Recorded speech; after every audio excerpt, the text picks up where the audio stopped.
remercie, Monsieur le Président.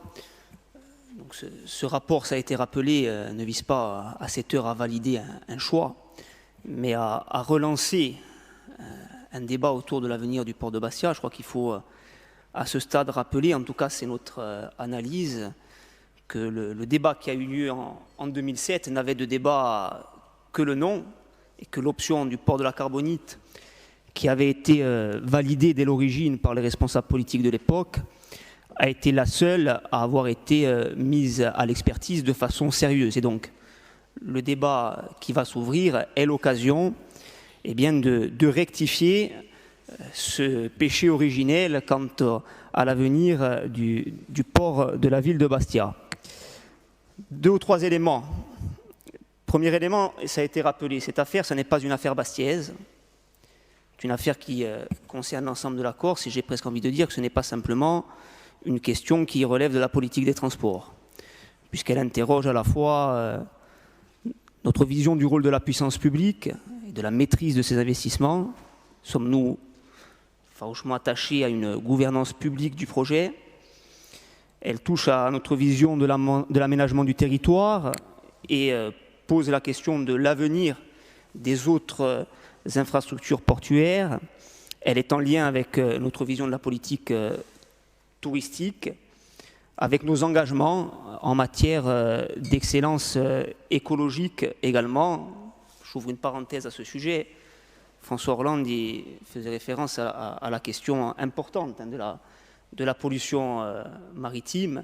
Nous sommes bien sûr, en ce qui nous concerne, attentifs à ces questions de santé publique lorsqu'elles se posent en centre-ville dans le cadre du port actuel et que lorsqu'elles touchent les habitants de la place Saint-Nicolas et les habitants du quartier de Togres, ces questions seraient tout aussi prégnantes si le port était situé au sud de la ville, et elles toucheraient alors les habitants de Loubino et de Montésor qui ont droit, comme tous les Bastiais, comme tous les Corses, à bénéficier d'un air d'une qualité pure et de conditions écologiques et climatiques qui soient conformes aux normes du moment. Donc je crois que tout ça pour dire que les clauses environnementales et écologiques, ce sont des clauses que l'on doit retrouver sur l'ensemble des options qui seront expertisées dans le cadre de ce débat public.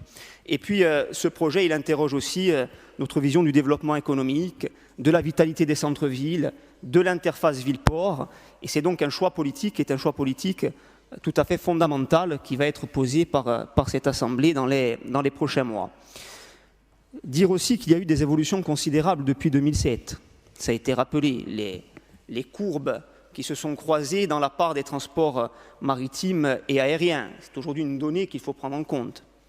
Dire également qu'en dehors de Corse, un certain nombre de grands projets manifestement surdimensionnés qui relèvent d'une sorte de gigantisme infrastructurel ont été mis à mal. On pourrait très bien les égrener. Et je crois que dans le cadre des débats qui sont les nôtres, il faut aussi prendre en compte cette donnée. Alors, avant de laisser la parole à Rosa Prosperi qui vous présentera un projet alternatif et des amendements, que dire à cette heure?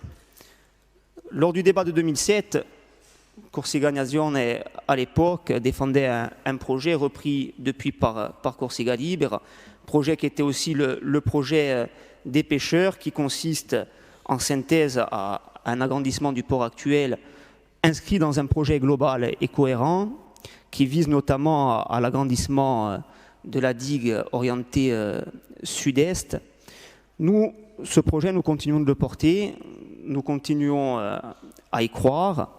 Nous pensons qu'il a même gagné en pertinence depuis 2007, eu égard aux éléments que nous venons d'avancer. Et à cette heure, nous demandons une chose assez simple, sans préjuger des autres projets que nous allons étudier. Je crois que dans le cadre du débat sur le port de Bastia, tout le monde n'est pas d'accord avec nous, c'est un euphémisme, mais chacun a en tout cas reconnu et la cohérence du propos, et la constance et le sérieux dont nous avons fait preuve dans l'analyse des dossiers. Donc nous allons, pour notre part, analyser l'ensemble des propositions, et nous demandons que notre proposition, le projet porté par Corsica Libre et rapporté par les pêcheurs aussi, surtout au départ, à l'origine par la profession, soit versé au rapport, soit versé à l'examen et bénéficie des mêmes moyens d'expertise que l'ensemble des autres projets.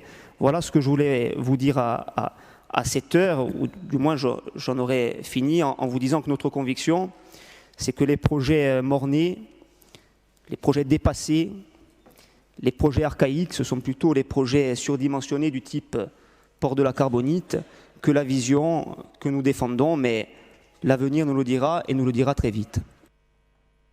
Merci.